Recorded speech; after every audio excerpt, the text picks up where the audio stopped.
Welcome to Buckets. My name's Matt Moore. I'm the senior NBA writer for the Action Network, joined by my colleagues, Brandon Anderson, NBA futures analyst, who is trying to recover from the Minnesota Timberwolves as he is a Wolves fan, but somehow not as mad as I am at them, and professional bettor Raheem Palmer, who's going to victory lap today because he took a team with a 2% chance of victory and somehow got it. We'll talk about all the series today. This is going to be a longer episode. We're going to look at big series looks about series prices, what the value is, where we think you should bet these series game. And then in the second half of the show, we're going to do best bets for the weekend's games. We'll run down the games that we know that we have. We're recording this on Friday morning, so we don't have the results of Friday night, which means we also don't have those nights as lines for Sunday. We will talk very briefly about how to bet those games depending on what the outcome is and what our general feeling is for game 4 based off of our expectations for game 3, but those will be lighter obviously because we can't predict the future. Because if I could, I definitely would not have bet on the Minnesota Timberwolves to cover +2 when they had a 26-point lead. I didn't bet then, but I'm just saying. Everything we talk about today can be found in the Action Network app. It's the best way for you to track your picks, get up to the second information where the bets and money are coming in. You can do all of that and more in the award-winning Action Network app. You can find great picks in there from Brandon, like Jazz plus 1,400 to win the Western Conference and more, as well as the ones that he's going to win and gloat over me forever. Let's get started, fellas. Let's go to Celtics Nets, the big the headliner, the marquee event of the first round. Raheem Palmer, I'm going to make this I'm going to direct this very simply to you. In game 1, the Celtics had more second chance points, more points in the paint. They had more threes made. We got a great game from Tatum. Al Horford at 20 and 15. They won by 1 point on a twisting game winner layup with no timeout taken, no time remaining. In game 2, they trail by 17. The Nets play awesome basketball. Kevin Durant in this series is shooting 18 percentage points worse on contested looks versus the very good Boston Celtics defense. Kevin Durant is the one that is underperforming in this series. Was I wrong when I took the Nets plus 1.5 on the series spread and to win the series? Did I cap this wrong? I don't think you capped this thing wrong just because, they have the saying, the series doesn't start until a team wins on the other team's floor. So you're looking at 2 games where the Nets probably should have won, but they kind of pissed them away. And look, at the end of the day, the Nets are coming home, and we all know home court advantage in the NBA playoffs. It's substantial. So look, I think Kevin Durant will play better. I just think you got to get Kevin Durant and Kyrie Irving. Like I said before, they're going to have to drop 60, 70 points in order for this team to win a game. So, and I think they've proven that they can get the offense going enough to do that against this Celtics team, which they can go through droughts. So I don't think you necessarily capped it wrong on the plus 1.5, but I did like the Celtics to win this series. I felt like Jason Tatum can be the best player in this series, and he's proven that. He's locking down Kevin Durant on the other end of the floor. And look, defense wins championships, and the Celtics have the best defense in the league. So I like the Celtics. I wouldn't have went Nets plus 1.5, but I don't think you were totally proven wrong yet until we see how things go when the series shifts to Brooklyn. First round teams that go up 2-0 with home court advantage are 82-4 all time via whowins.com. Yeah, which is why we need to stop with the whole series doesn't start until the home, it started. It started and it's over in most cases because you go up 2-0 with home court, you're done. So Brandon, here's my thing. I think here, if I did get this wrong, here's where I think I honestly got it wrong. And it was estimating Steve Nash versus Udoka. These are not first time. Nash was around last season. This is a first-time head coach in Ime Udoka. First time in the playoffs. He's been with a lot of playoff teams, had experience in San Antonio as a player and as a coach, and then in Philadelphia, all these places. So Ime Udoka versus Steve Nash, who, I've made fun of this a lot. Basically, like Kyrie said, we don't really see the head coach as being a head coach, more of a consultant. And it just really shows. Nash has no control over the offense. Nash has very little input on what they do. And Nash's challenges were terrible in that game, in game 2. like the coaching advantage for Boston is considerable here. I don't know whether I should have expected that or not, given that Udoka was a known unknown in a playoff environment. But to me, that's one of the reasons why if I wind up losing these bets, it's going to be because of the coaching edge, not necessarily the X's and O's of the matchup. I think it's even too early to say that still. For me, so I'm going to give you credit here, Matt, because I'm going to not give you credit on the same thing on a different series. So I have to give you credit where it is, which I think that you made the right call here. I thought that before the series started, I really felt pretty good about the Celtics. And I think your Nets plus 1.5 was the right play. We can't do the, well, but they lost now. So like, it's probably going to lose, but it also was the right play because we've seen the Nets, a team I thought was very outmanned and outgunned, go to Boston where there's a big home court advantage with Durant not playing very well and nearly won, had a chance to win both of those road games. I never would have given the Nets credit to be able to do that. And like, if you play both the ending of those games out, I think in an overwhelming number of scenarios, this is at least a 1-1 series right now. And the Nets pretty easily could be up 2-0. So I think right now with what we're seeing, it's a bit results oriented to be like, well, it was the bad cap. The Nets just never had. Like, no, actually it was the right cap. I think I probably had the bad cap that I thought the Celtics had this a little too easily. And I might luck into getting it a little more easily. Because to me, the problem is not something about the Nets or something about the coaching or the X's and O's. Celtics still are the better team, but not by as much as I thought going in. The problem is they're down 0-2 and they have to win 4-5 now. Yeah. And like on a game-to-game basis, I would not have given the Nets credit for a game-to-game to be a coin flip before the series. I wouldn't have. Now I would. Now I would say that any of these games could go either way. However, they got to win 4-5 coin flips, and you don't do that most of the time. You don't even win 3-5 coin flips most of the time. So even if you think they're coin flips, they still only win the series 19% of the time going forward.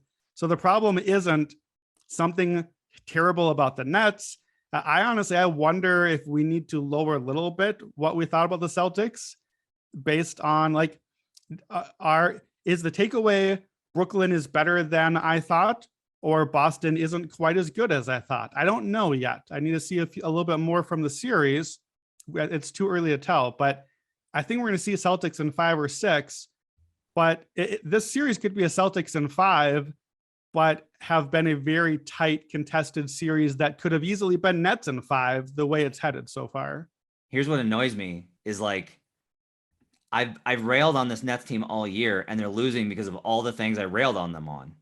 Like I railed on them for all of these things and they're doing all of that.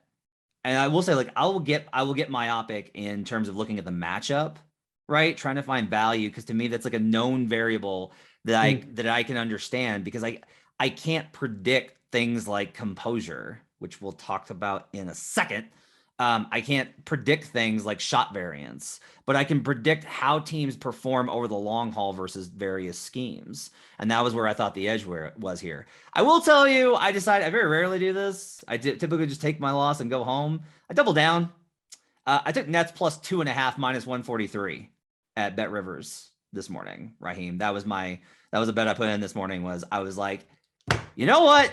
No, like Kevin Durant's gonna play better. I refuse to believe Kevin Durant's not gonna play better. I'm taking the plus 2.5 minus 143. I think that's a very good bet. And look, I mean, for me personally, I think they're gonna win game 3.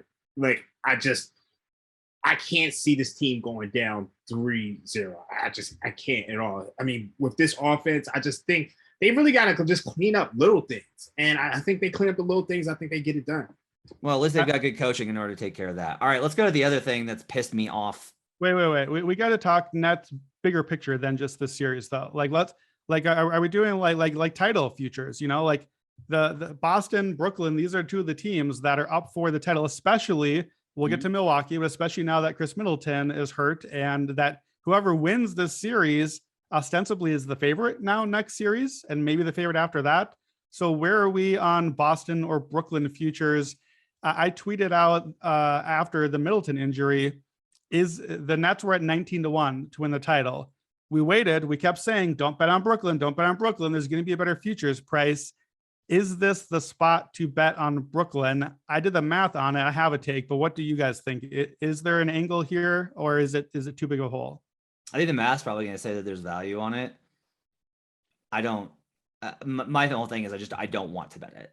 Because here's my thing is, even if they get lucky versus Milwaukee, by the way, the word out of practice this morning is 2 weeks on mid. That's huge. It's not 4 to 6. It's 2.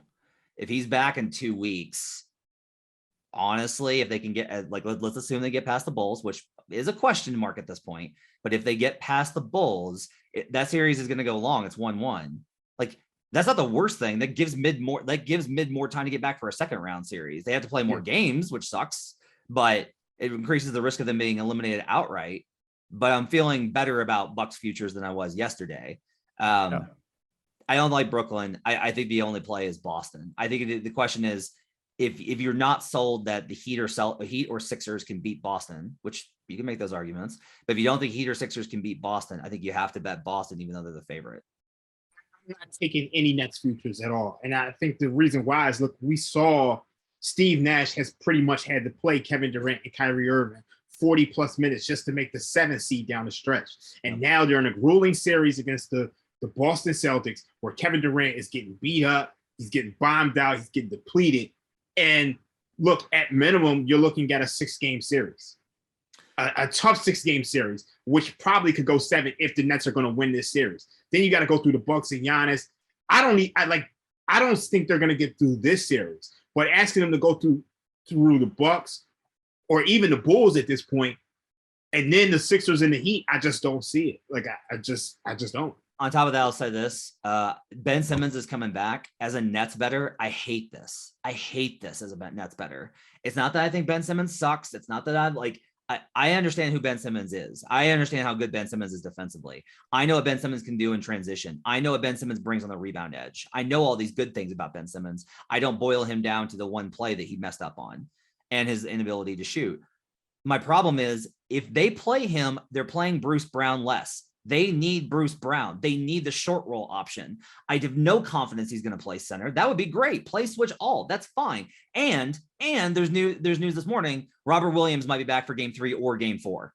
Like, why? I've just talked myself out of the bet I made. Oh God. Okay. Yeah. So Brandon, I think it's Celtics or nothing. Yeah. So to your bet earlier, I don't like the plus 2.5 for the Nets, because I think it's a very realistic possibility that Boston goes to Brooklyn, wins one of the two, I think is very real outcome, and then goes home and takes care of business.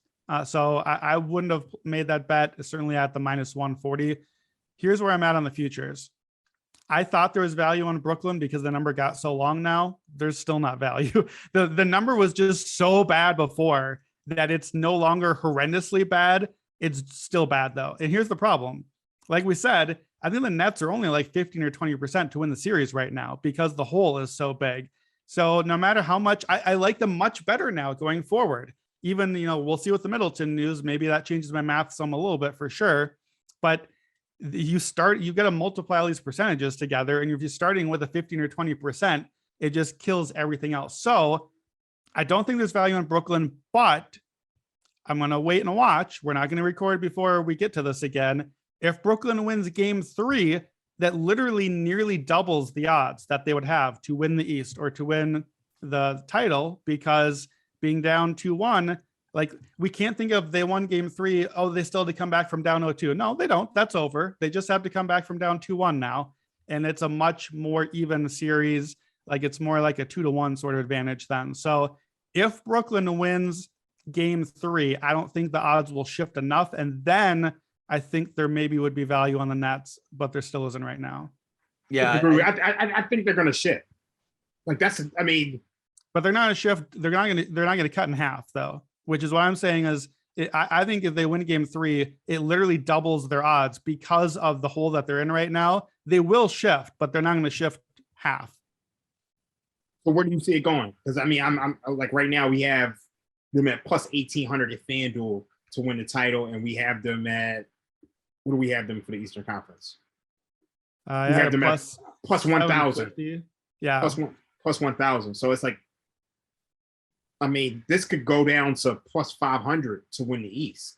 And I don't think it drops that far. I think it cuts. I think it cuts maybe to like 75% of what the number is right now. And then I think that there's closer value. I was gonna say like plus 850 if they win game 3 for the East.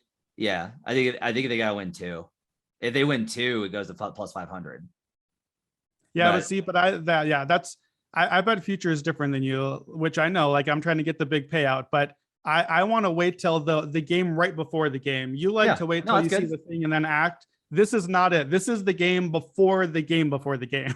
Like you got to wait for one. Wait for because if they lose the next one, you want to see signs of life. You want to see signs of life. Yeah, well, there's signs of life, but you can't go down 0-3 or your ticket's shot. So you got to wait for one. Well, what you really want, we'll talk about like a spot that I found that was kind of like that a little bit later. Let's move on. So I bet Wolves will win the series. I bet them plus 2.5. I bet them plus 1.5. I bet them plus 2 in game 3. Had a 26-point lead. I'm at the arena for Nuggets Warriors. The Wi-Fi is spotty, and I'm distracted talking to people. And so I don't take the opportunity. And I swear to God, I thought about it. I was like, I was like, oh, I need to bet Grizzlies here. Especially when they were the first 20-point lead. I was like, oh, I need to bet Grizzlies here. But then after the Grizzlies closed it, I was like, well, the value's gone. Okay. And then they got back up 20, and that was where I missed the opportunity. Like when they went back up by 20, I was like, there's no way they're blowing 2 20-point leads. Au contraire, mon frère. 26-point blown lead, 50-13 run. Raheem, you said this to me last night. You're like, you didn't cap the emotional part of the game. And you're right in that I knew that whenever these games were going to get close, I didn't like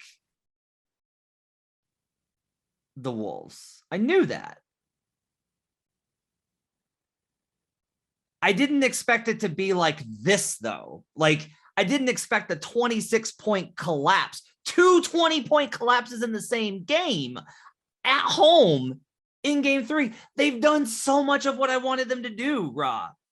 And I'm still going to lose this bet. Did I get this one wrong? Matt, I wrote an article for the New York Post. The Toronto Raptors were playing the Minnesota Timberwolves. I think we gave it out on Buckets, Wednesday workshop or something like that. The Minnesota Timberwolves were up 40-23 with 9 minutes left in the second quarter. Do you know what the score was at halftime? What? It was 51-49. I had the Timberwolves plus 1.5 for the first half. They lost the first half after being up 40-23 with 9 minutes left in the second quarter. So when I was watching the game last night, I had flashbacks of that.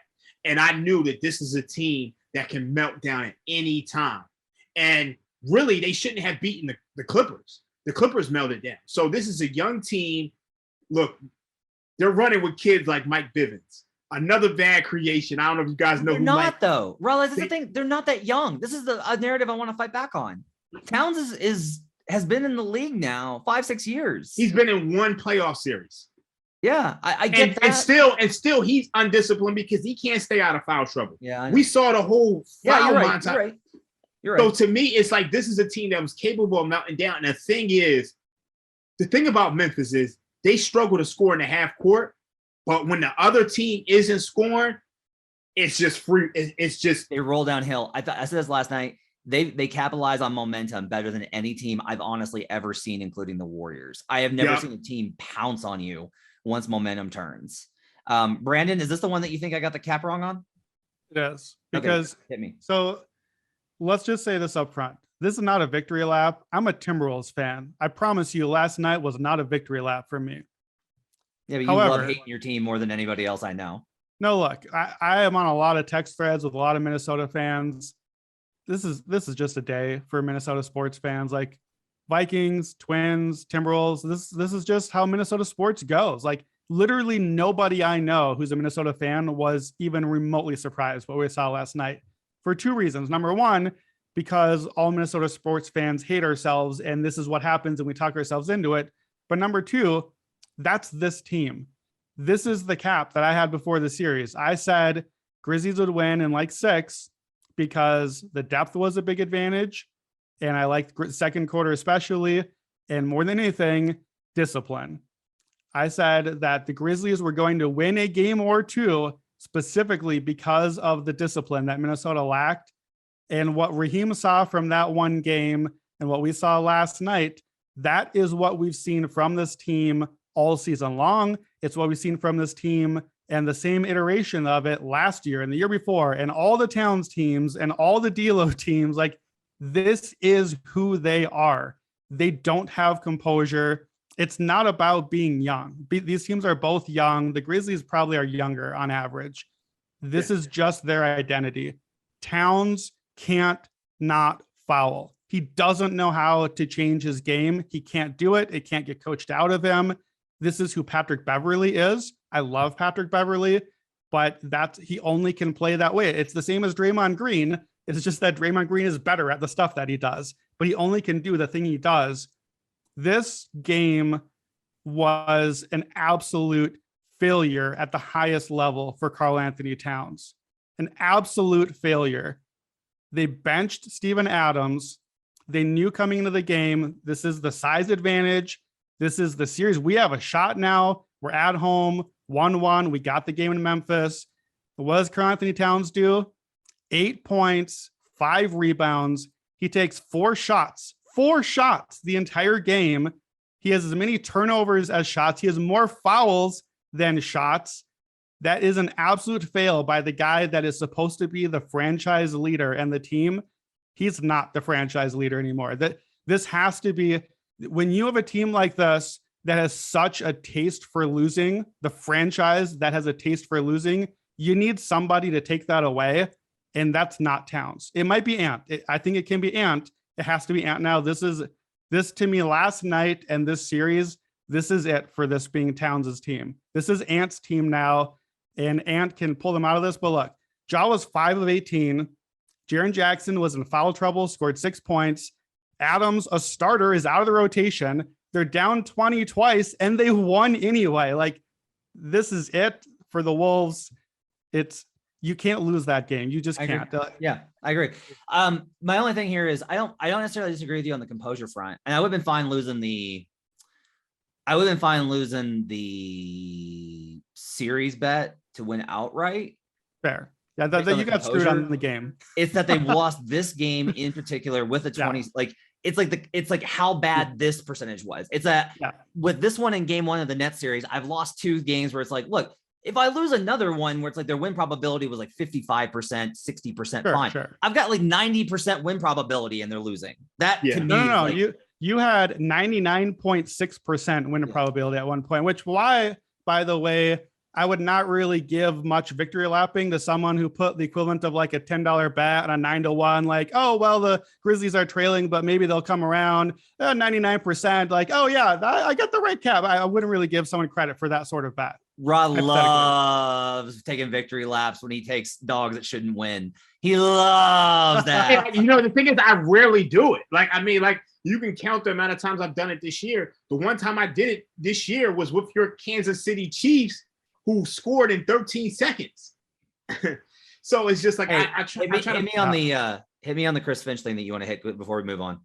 Okay, the thing is, what's the deal with Chris Finch? Because I just don't understand how you just don't call a timeout. 21-0 run. It's like I've seen Phil Jackson do it with Shaq and Kobe and Jordan and Pippen. Dwayne Casey has had his moments in Toronto, which were infuriating. But to me, you got to call a timeout there. I don't disagree. I think a lot of it is just like you're trying to hold them because you're like, all right, they're going to make a run. This is going to be a close game late. You don't expect your team to melt down to the degree that they did, where they wind up losing by double digits and you don't even have a chance to use them. You're waiting for the variance to run out and then you're trying to stabilize. He should have taken a timeout. He will do it next time. Like next time he'll do it. First time, like he's not first time head coach. He's head coach on a lot of spots. Like he has experience, but I think like playoff wise next year, like next time this happens, which probably will, he'll take a timeout. The other thing I will say is like, to me, this comes down to Pat Bev. They need a veteran leader. They needed somebody that was going to be like, get your heads right. Yeah. That's the Minnesota text threads this morning. That's what we're all talking about. Like, oh, well, Malcolm Brogdon, Mike Conley, like we're all talking about like who's the guy to come in and stabilize some things and be the leader on the court. We don't have it. One thing I'll say though, I know Brandon is doom and gloom, and Matt, I know you're kind of doom and gloom right now because you have the series bet, but I think the Timberwolves win game 4. I think, look, to me, the Grizzlies are still. Let's wait for it for the picks. Let's wait for it for the picks. Okay. Wait, one more quick thing. Assuming that the series plays out like this, the thing that I want to keep in mind about the Grizzlies is that, Matt, you were right about the flaws you saw in this team. And we all talked about the flaws we saw in this team. I don't want to just shrug. Like, if the Grizzlies come back and win this in 5 now, we have to remember Minnesota is not a good team. Like, Minnesota is good at the things they did and then going to blow this series. And the fact that they pushed them and took control of things so easily, we have to remember that on Memphis going forward. This is not a team that's going to make a deep run. I think that's what we learned this series. Yeah, I mean, my point I was trying to make is that the Grizzlies, their half-court offense is still abysmal. Like, for large parts of that game, they could not score in the half-court, and it felt like Minnesota beat themselves. But let's move on. Yeah, we'll talk more about that in a little bit. Mavs Jazz. So this one I nailed, but it's only 2-1, right? Luka's coming back game 4. The Jazz are in huge trouble. They're melting down. Snyder finally benches Rudy Gobert. I guess the question here, Brandon, is 1, how you feeling about 14-1? And then 2, like, look, if you're gonna buy low, this is the spot to buy low on Utah, right? Like, that they've got game 4 at home. They win that and it evens the series. They got to retake another one in Dallas. Luka's coming off of an injury, all these types of things. Like, for me, like, I'm good because I bet the Mavericks plus 500 after game 1. That was, like I said before the series, my series guide was wait until game 1 and then bet it after game 1 because the Mavs will be a longer dog and they'll be live. I'm good. I've added to my Mavs position. I'm good. If you haven't bet on the series yet, for me, I'm not going to, but it would be Jazz or nothing. Yeah, really. See, if you're a new bettor, knowing what you know right now, you would consider a Jazz bet. That surprises me. I just don't know like what the price you're going to get. I guess let me look at what the price is for Dallas right now. I think that obviously matters here. Like, Dallas is minus 235. It's not bad for them to win the series.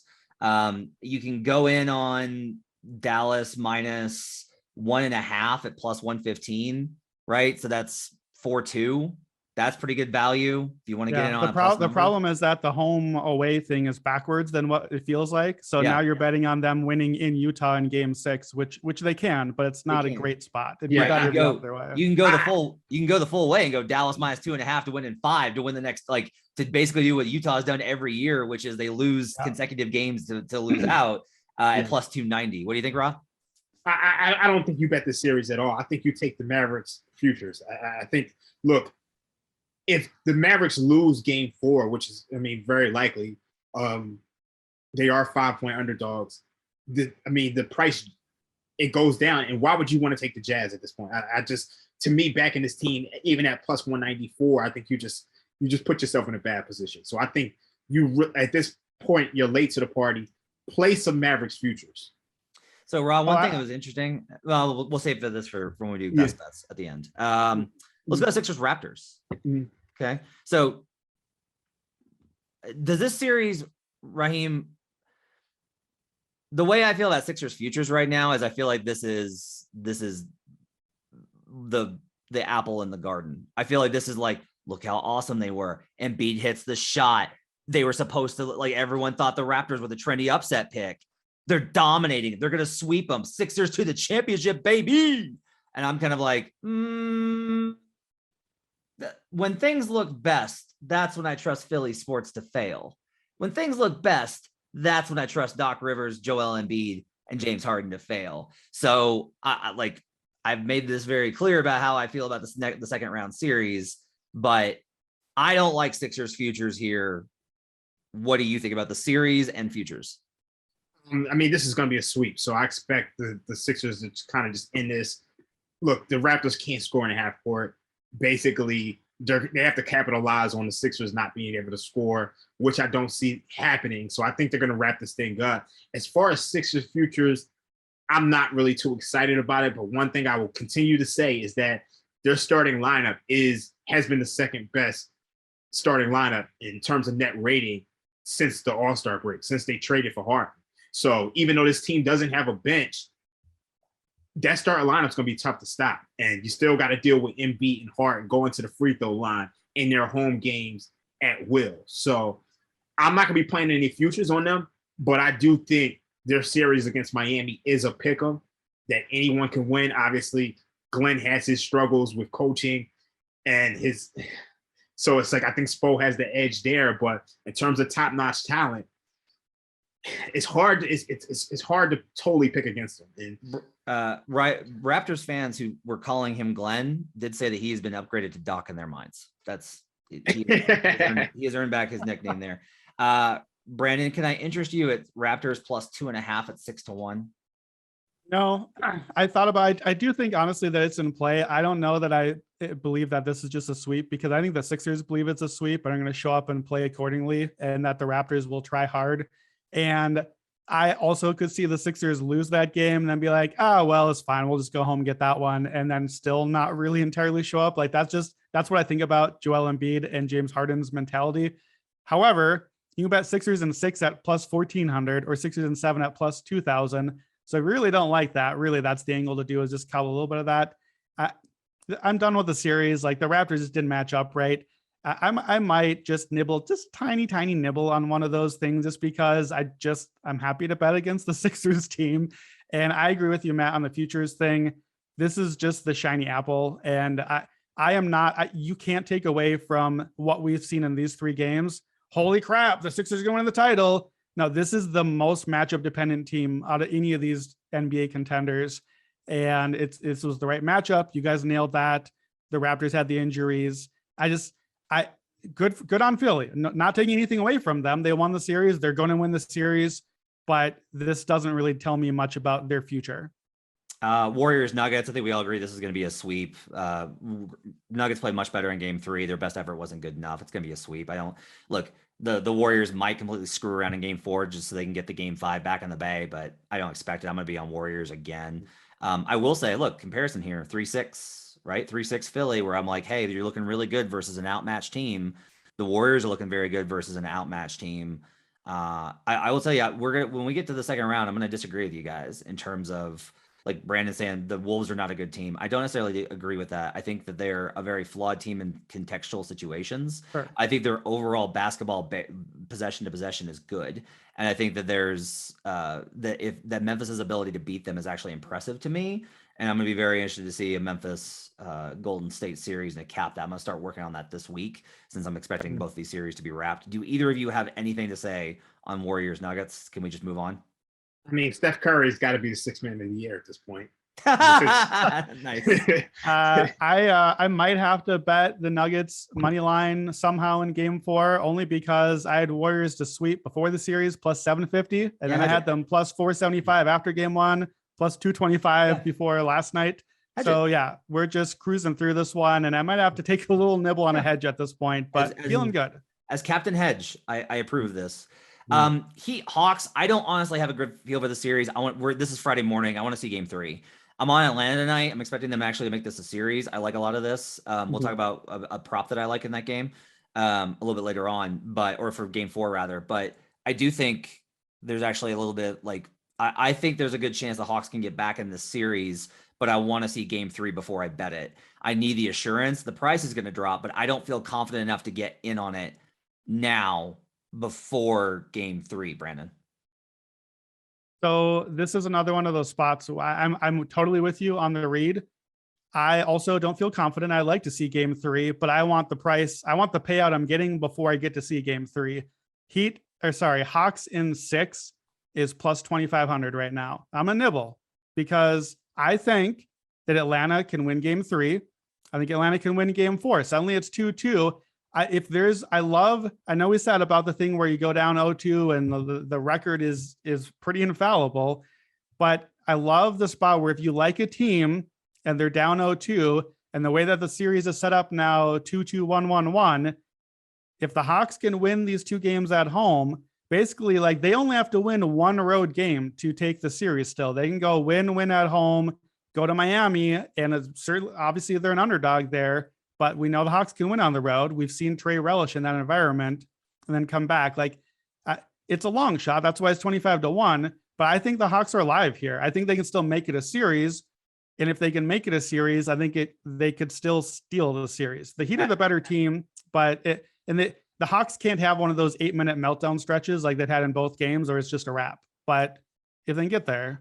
As always, you want the big giant payout, and I'm happy with just a plus number. Plus 2.5 Hawks is plus 180, Raheem.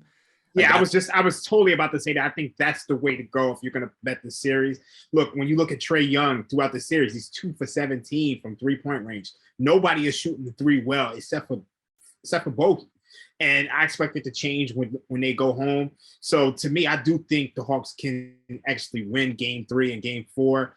Actually, it would be ideal for the Hawks to steal 2 games because then you get a better price on the Heat in round 2.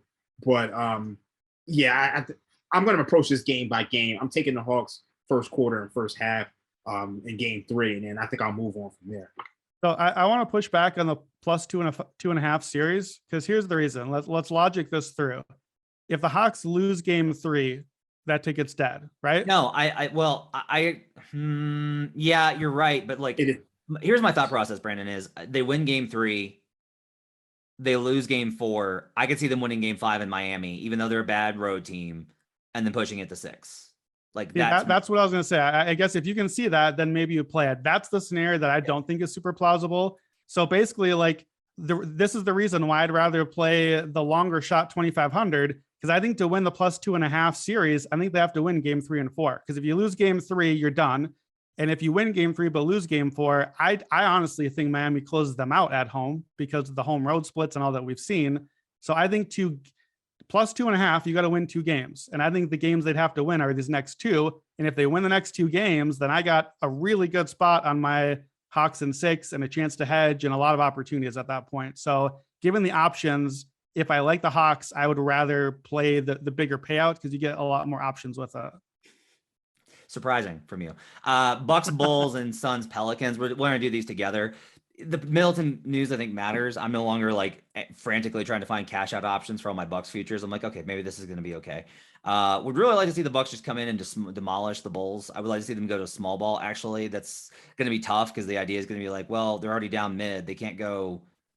They can't take Lopez out too. I just would like to see some Giannis at the 5 and switch all stuff. I think that could actually help. Suns, Pelicans. I really need to see what the hell Game 3 happens. I just need to see what goes on tonight. Raheem, do you have angles on either Bucks, Bulls, or Suns, Pels? I think I would lean towards the Pelicans possibly winning that series. If I had to do anything, I would take the Pelicans there. I don't really want to touch this Bulls series because I do think I'm expecting a big effort from Giannis in Game 3. But I do like the Pelicans. Okay. Brandon? Raheem still loves the coin flip Pelicans. He is unwilling to actually bet his real life money on. I don't like the Pelicans. I'm still pretty confident in the Suns. It's unfortunately the Suns price reflects that. They're basically around minus 300 at most books. I think that's about right. I feel like the Suns are in pretty good shape. Suns minus 1.5 in the series is plus 112. I like that because the Pelicans either have to win the series or take it to 7. I don't see it getting there. So I like that one. I like the Suns in Game 3. We talked about that. I'll probably be taking them. The Pelicans are going to have to win both these games at home before I really take them seriously. The Bucks, I am slightly less worried now that I didn't know the Middleton news just as we're recording this, but I think that you absolutely cannot. If you're betting some futures, you can't bet Bucks futures. The prices for Bucks futures are so out of whack right now. Yeah, I agree. Because and the one future that I could see betting if you want, because it's a way to fade the long future, Bucks to lose in the semis is plus 210. I don't mind that one because I still feel pretty good about them against the Bulls. I don't think it's overwhelming, but I think they should be able to do it. But now you get Boston, probably. Boston gets the home games. So Boston's going to start out with Game 1 and Game 2 at home, probably without Middleton still. 2 weeks still puts them out those first few games. Boston has a pretty good shot to go up 2-0 at home. And now you're in the same spot with Brooklyn, where it's like, well, even if Mid comes back and it's a coin flip game again, you still have to win 4-5 with like a worn out Giannis and a shaky Middleton, whatever he's at. So I think that's an interesting angle. What do you think about Bucks to lose in semis? I don't like it. Just me personally. It's fine to bet. I get your reasoning. I think so much of this though is like I want to counter program a little bit of like the whole who looks too good in the first round, who looks like they're in trouble. There's gonna be an adjustment period when the Celtics have to go against an actual defense. Like I've seen this before where a team has a really easy time in the first round versus whatever defense they're playing, and then they run up until, oh, these guys actually guard us. And there's a little bit of that. Are they really an actual defense with no wings? That's what I was gonna say. The Bucks haven't been a great defense all year anyway, and now Middleton is out. I'm not so sure that counts as a great defense right away. We'll see what happens. DeRozan, playoff DeRozan, Costco Kobe just dropped 41. Yeah, do you think it's gonna happen again? I think Tatum. I think bet the Bulls. I'm just saying. Buddy, you bet the Bulls and the Pelicans. Your payouts. My point is that if Costco Kobe is doing this, what is Tatum Brown going to do? Yeah, with no mid. But if mid's back middle of that round. Yeah. But like, look, we saw Giannis go out with a similar injury and then come back and just obliterate everyone. Chris Middleton is not that. Like, I think it's a mistake to just assume that the 2 weeks is exactly accurate and that he'll just come back and be Middleton again. Like, I'm going to trust the Bucks until they lose. And I've just decided to die on this hill. I don't know why. I've just decided. I think I was on that hill and then I watched the first 2 games and was like, help, get me off the hill. I'm picking a different hill. All right, let's do best bets. We're going to run through these really quickly. You got about 30 seconds per game. If you got more than one, roll through them, but we got to go real fast on these. Raheem, let's start with Sixers Raptors game 4 this weekend. Let's look at what the Action Network app says. The Sixers are -3. Line has not moved despite both 70% tickets and money on Philly. Line has not moved. It's still -3. Totals 213.5. You got to play? I would win sometimes. Take Philly. Here they come. Lay to 3. I would lay this up to about 3.5. I think once you get to 4, 5, I think it starts to be a little bit inflated, but I think the Sixers sweep this team. I'm staying away. I had Raptors money line in game 3. That wasn't painful at all. In overtime. Good God, Precious Achua. Why? Brandon, do you have an angle on this? Mostly just to stay away from me. You can do +725 for the Raptors to get it to 6. Like that's the Raptors +2.5. So I might just do a tiny nibble just based on fading the Sixers mentality, but I don't really have much interest in that one. I think I'm going to probably take Harden props over just because I think the Sixers or the Raptors will continue to try play off of him and make him a playmaker and give up a little bit more space. And I think it's like, look, eventually I think the numbers are going to work out in Harden's favor. I'm not saying he's due. That's bad logic. I just think the number is probably going to be adjusted. I'll be looking at, if the number's not good, I'll stay away from it, but I'll be looking at Harden points, rebounds, assists probably in game 4. Dallas, Utah, game 4. Utah -5 in this game, still favored. Raw, we were right. You know, Drew said he caps Luka at 5, and I think that's probably a good estimation. Yeah. But the books are not. This is pretty clearly it was 8, moved to 6.5 on the news he might play, went back up to 8 when he was ruled out. I got it at 7.5. I didn't wait long enough. Yeah, I took it at 7.5 as well. Still got it. But this kind of shows like Luka's worth 3 points to the spread, like most star players are. 68% of the tickets, only 55% of the money on Dallas. Is Luka definitely playing or is he just likely playing? It's Stein. Let me put it this way. When Mark Stein says they're expecting a return, you can trust that Luka Doncic is going to play. Luka's going to play game 4. Raw, what do you have for a 212 as a total? It's up. I played the over in this one. I still like the over again in game 4. That's going to be my play on Dallas, Utah is over 212. Yeah, I'm seeing some 211.5. I think you can grab that. I'm staying away from the side just because I do not like to back high usage players in their first game back. I think there is some Ewing theory stuff with this that could occur. So if the Jazz won this game, it wouldn't surprise me. Even though I think they're dead, I don't want anything to do with the side. Yeah, like if you're gonna bet it, you almost have to bet Utah, and no one who wants to bet Utah. So I'll probably be on Maxi Kleba over threes again, and I'm going back to the well with Gobert overs. Brandon, I'm gonna go back to the well with the Gobert rebounds even after 6 last night. I don't want Gobert overs. I have Gobert unders in my notes. Look, I think that game 3 is I don't know if it's the beginning of the end. Maybe it's the end of the end. I think the Gobert era is done. My 1400 ticket is gone. You can have it. Who wants it? Prop swap, come and get it. But look, after game 2, like this is it. You guys were right. I was wrong. I had the cap wrong. The Jazz just get solved. And I think the Jazz are solved. And like you said, Matt, they basically got swept out once they got solved each of the last 2 rounds. And I think that's what's happening here. After I saw the replay of the Clippers series and was like, oh yeah, that wasn't, it is hot shooting, but it was more than that. It's the same thing. The thing you guys tried to convince me of that I never got there, but I took Mavs in 5 plus 1600.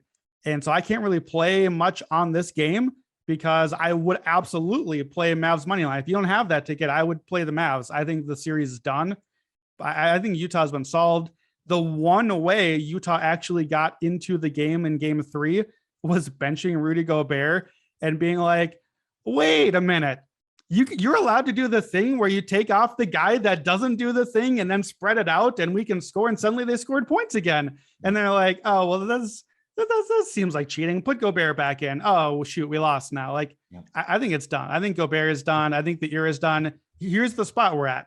Game 4, Utah is staring in the face. Look, if Utah loses this game, it's done. We're going back to Dallas, down 1-3. The Jazz are not showing for that game. This is for the franchise. This is, guys, for the Donovan Mitchell and Rudy Gobert and Quinn Snyder Jazz. We got to band together in front of our home fans. Don't we love ourselves? We got to save the team. Yes. Nope. They don't love each other. They don't want to save the team. You guys have been clear about that all year. I think it's over. Man, I think your play on the over makes the most sense. I mean, with both teams shooting as many threes as they are, taking Gobert off the floor, I think that's an easy over. They got to come back when Pascal was on the floor with their overall numbers they lost. They are winning, however, the Hassan Whiteside minutes. It's really crazy. I know this sounds nuts. I've never been a Whiteside guy. I legitimately think that they should play Whiteside. Yeah. But I don't like the Gobert overs for that reason. I worry that he could really like lose extended minutes again. I'm convinced. Is this the new Steven Adams prop? I'm with you. Yes. We might be on the under. Yeah, I'm with Brandon. It's an under, especially points. He hit the point over yesterday because he came in late and got 2 dunks at the end and went 6 for 6. And Joe Dallaire and I are still angry about it. But I'm definitely on the points under. I don't know about rebounds because he can rack them up. But I once you pull the plug once, like they embarrassed him. They embarrassed him in front of the home crowd and they just benched him at a must-win spot. Once you do that once, like the cat's out of the bag and it's coming again. Boston, Brooklyn game 3 rather. Sorry, I keep forgetting this one's behind. Game 3 totals 223, down from 223.5 at open. Nets are 3.5 point favorites at home. That's a lot for Brooklyn here with what I don't think is a great home crowd. 72% of the tickets on Brooklyn, 92% of the money, and yeah, it's not moving. Raheem Palmer. If we look at the signals, Brooklyn, however, is getting the money. We're tracking sharp signals on them. We've got 3 moves on Brooklyn from sharp money, not a lot, but a little bit. Looks like everybody likes Brooklyn in this spot. What do you think for game 4? 3. We're gonna go with our first half angle. I mean, that's 31-11-1. We'll take the Nets first half. We're also gonna take the first half over 108. I think that's like 108.5. It's a little bit short. I think you get some points. I mean, look, the way the Nets win is through their offense. So I think they get some offense in this game. And I think they cover the first half. They've covered the first half in every game of the series. So I think desperate, they're going to do the same thing again. Raheem, what's the 31-11-1? Like what's the full stat? It's 30 since 2005. Home teams down 0-2 coming home are 31-11-1 in the first half against the spread. Is that just first round or is that just any playoff series? Any playoff series. Okay. Yeah, since 2005 per Bet Labs. Yeah. For me, I can't remember, one or both of you said this before. When the line is 3.5, I'm just taking the points here for the Celtics. I just the series has proven closer than I expected to be game by game. And it's very easy for me to see the Celtics win this game. It's very easy for me to see this come down to a possession or two and the Celtics lose a close one, but still cover. So I haven't been playing a lot on this series because I just don't have a great feel for it. And these are two teams with really talented players.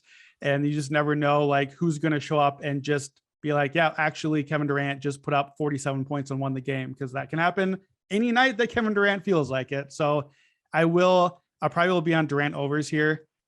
Just this is not a play I normally would make, but Kevin Durant is too good to have 3 awful games in a row. So just that. Yeah. I'll take the points. I'm going to play the turnovers still because they're still there and the line hasn't adjusted, but I think KD shows up. I'll take the points with the Celtics. I think I'll add on to your point, Brandon. Not only do you take the points with the team who's getting the points pregame, but I think in each of these games, if a team goes down 10 and you can get them at 9, 10 in the live markets, take them. I took the Nets live plus 10 in game 1. You could do the same thing in game 2 with the Celtics. I just think there's a lot of variance in these games. The Celtics, they go through droughts where they can't score. And then the Nets, they go through stages where they can't stop the other team. So if any team gets down 9, 10, I think you got to take the points. I like Bruce Brown, points, rebounds, assists. He had a rough game 1 because of the motivational factor. They're at home. They found something in game 2 with running side pick and roll with KD and Brown. That's how he got off to that really good start. And it was there throughout the game. So I'm gonna grab points, rebounds, assists on Bruce Brown overs. Memphis, game 4 in Minnesota. Memphis is a 3-point favorite now versus the Wolves. 76% of the tickets, 94% of the money on the Grizzlies, thinking that they're going to take care of business at home. 232.5 is the total. I've been betting the under, Raheem. This is now down enough to where I'm going to stay away from that. Can't really bet this since I like the Wolves on the tactical side, but I don't want to watch them lose another 20-point lead. So I'm just going to go ahead and take my L and stay away from game 4. Who goes first? Brandon, you want this first or you want? Go ahead. I'm taking the Wolves. Look, I mean, that was about as bad as of a loss that could possibly happen. But when I look at these two teams, the Wolves, to me, they have the better starting line. And they have the better offense, the better half-court offense. I'm rolling with them to get it done. It's tough to do it, but for such long stretches, the Grizzlies, they struggle to score. Look, I get it. Like, you're getting +3. You're getting the home team +3 in what's been a competitive series. You have to say it's been competitive. I get it. I'm too scarred. But if I was on a play, I would be going back to the well with the Wolves. Brandon, to be honest with you, I think they're the better team, straight up and down. What do you think, Brandon? Yeah, I don't know that I agree that they're the better team, but I'm with both of you on this. Like, for me, it's not having bet it. It's just my heartbreak and scar as a Minnesota fan. So I can't. I'm already too invested with my heart on this one. But this is a bad line to me because the Timberwolves have shown for huge stretches of the series so far that they are as good or much better at times. They're at home. It's a must-win to save the season. Like, Wolves +3, I think is the right play here. Honestly, depending on how you feel about the discipline and can the Wolves come back from the stomach punch of all this, I don't know. I don't know what to make of all that. And I can't give you advice on that as a Timberwolves fan because I'm too deep. However, if you don't believe in that stuff, Wolves to cover here, Wolves at +560 in the series, the way that we've seen them look should be a good price for you. I can't do it. Matt can't do it because we've been burned too much. If I can't do it, I'm doing it. I'm taking the Wolves +560. I'm putting my real money on it. Let's go. All right. I'm putting my real money on that. Sunday. You have a prop on this game at all, Brandon? No. Okay. Warriors Nuggets. I got nothing here. I'm good. I'm set. I bought Warriors -2.5 before the series. I got Warriors sweep. I got Warriors -2.5 after game 1, after game 2, -1. Like, I have Warriors every which way. I'll probably nibble on Warriors. I'll probably throw them in a parlay as on the money line. Denver, I think, threw their best shot and missed. They might fight. They might cover. So I'm not gonna play the spread. There's no real prop angle. Oh, I do have a prop angle for you. Jeff Green under points, rebounds, assists. He's not a good matchup in this. I lucked out last night because Malone shouldn't have closed with him, and he did, and he still got under. So Jeff Green, points, rebounds, assists under. You can find it because they have to have it on the board because he's a starter. So that's my best bet for this game is Jeff Green, points, rebounds, assists under. Brandon, what do you think? So I mentioned before, yeah, I'm with you. I have just a huge position on the Warriors that like the correct play here is I should find a way to hedge Nuggets somehow on a money line, or especially if the Warriors take a lead, just to kind of like, it's not just that I need the Warriors to win, but I have so much on the sweep that they need to win this game. But it's me, and I don't really like hedging, and I like going for the big payday. So I'm going the other way. You ready for this? I want Warriors -10. I want Warriors -15, -20. Find me the alternate lines. We're done. This is done. Give me the blowout. Give me like the Jokic got ejected in the third quarter, and it's all of it. We're done. I like it. I like that angle. Yeah. Bucks Bulls. Here's my only take. I'll tell you, it's -2.5 as we record this on Friday afternoon, and you'll know the results of this when you hear this podcast, probably. The one thing I will tell you is, regardless of outcome, I'm going to be on the Bulls in Game 4. If the Bulls win Game 3, I think the Bucks are going to start panicking, and then anytime that's the case, I definitely want to be fading Bud. So I will take the Bulls in Game 4 if they win Game 3. If they lose Game 3, I think the Bulls probably come back in a desperation effort in front of their home crowd and they win Game 4. So either way, I'm hoping obviously that it's like the Bucks win Game 3, and then I can bet the Bulls money line Game 4 at a better price. But even if the Bucks win Game 3, this isn't going to move more than to like a pick 'em for Game 4. They can't, I don't think, make the Bulls a favorite here. They'll take too much money on Milwaukee. So I'm still going to get a good price on it. I'm going to be on Chicago no matter what in Game 4.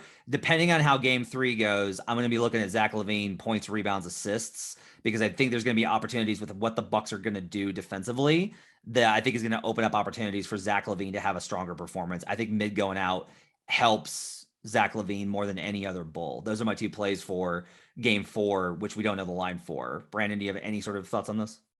Yeah, I do. I actually have a similar angle, but slightly different, which is I agree that I also kind of have what I think is a mostly locked in Game 4 read.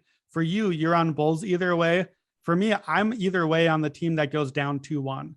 I think that it's going to be close. I think I don't know. I'm not doing much on Game 3 just because I don't know what this looks like yet without Middleton.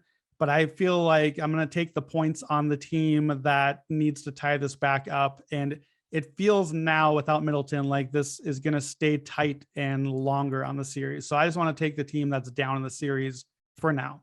Let's wrap up quickly. We got 2 more games on the slate.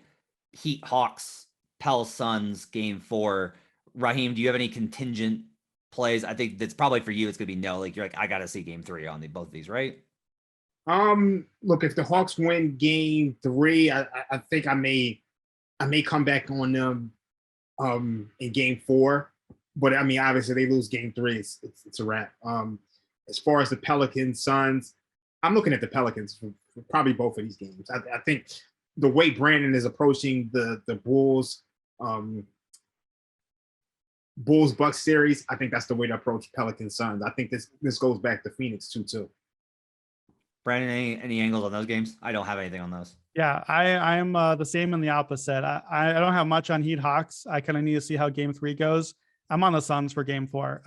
I don't know what would have to happen in Game 3 for me to not play the Suns again in Game 4. If the Pelicans really are the coin flip team here and going to win the series, I'm just going to lose money on Game 3 and Game 4 on the Suns. Phoenix is too good for me not to give them 2 games of credit against a sub 500 team. They're going to have to just take my money. They aren't a real sub 500 team, though. We got to clarify that. So, I mean, with CJ McCollum in the line, they were playing at a 52 game pace or whatever. So it's just so funny to me. And I got to mention this because Brandon and Matt, you guys have both done 180s on things that you believe the entire year. With Matt, it's the Nets. With Brandon, you've been saying all year you don't believe in the Suns team. But this is not, I don't believe in the Suns to win the championship. This is not the championship. This is the Pelicans. I don't believe in the Pelicans. That's what I don't believe in. I don't believe in the Pelicans. That's I'm not fair. scared of the Pelicans. I'm not scared of CJ McCollum. I'm not scared of Brandon Ingram. The Suns defense and the Suns depth and overall team and coaching I believe in all of those things against the Pelicans. Bet this is not a betting angle. I'll just say this is a big time pressure spot for Mikal Bridges for the first time in his career. Yeah. Like, he's got to be a guy here. Like he's got to be, and he was rough in game 2. So like interesting. I think he was Ayton fighting for his life against Brandon Ingram. Yeah. Like That's Mikal's going to have a bounce back game 2 or game 3 and 4. All those games. All right, let's go wrap it up for buckets. Long episode, great conversation. Make sure to follow us on Twitter at Action Network HQ. I'm at HP Basketball. Roz at I am Rostradamus. Brandon's at Wheaton Brando. Check out the Action Network app. You guys are great. We'll see you guys again next time. Let's get buckets.